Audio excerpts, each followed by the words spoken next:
Hey, I'm doing a Afe Silver Bullet throttle body spacer on a 3.7 f150. This one's a 1314 f150.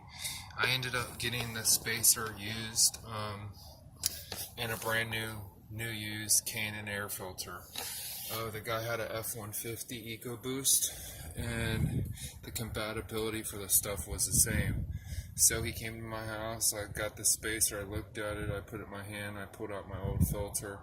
It was the exact same thing as the EcoBoost. So I gave him 40 bucks for the filter and the spacer. I didn't pay 100 bucks. I didn't pay 50 for the filter.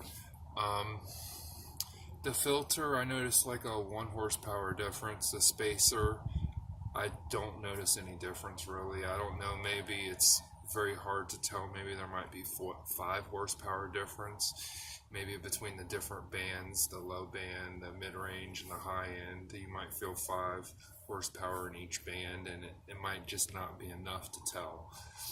As far as throttle response, I can't tell you or miles per gallon, but I can tell you the air filter definitely gives you at least 1 mile per gallon better.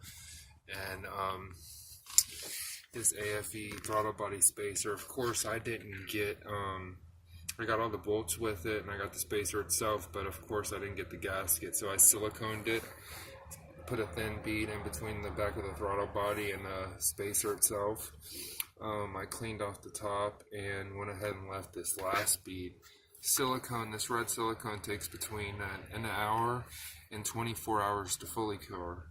It cures itself in 1 hour, and so in a solid day it fully cures. So within an hour, I left this extra bead so I could touch it and peel it off and feel it to see how it's cured before I drive it, because it's my driving car. But I'm going to do an exhaust next, and this was a cheap little thing. I probably wouldn't have paid 100 bucks for it, because I know off a throttle body spacer you're really not going to get a whole heck of a lot of power. The concept of this throttle body spacer is it directs the air in different directions to give you a cooler, a denser air charge to your intake, to your runners. That's the fins and the things, and that's about all it's going to do. It's going to have little horsepower. You're not going to get like 15 or 20 or back-breaking horsepower. I did notice a whistle with the truck. It whistled as I was going.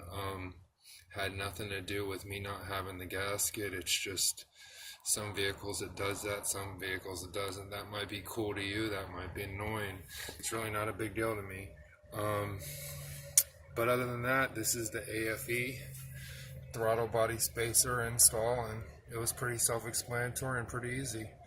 You guys take it easy and keep messing with the vehicles and keep them going. Subscribe, like, and watch. Thanks.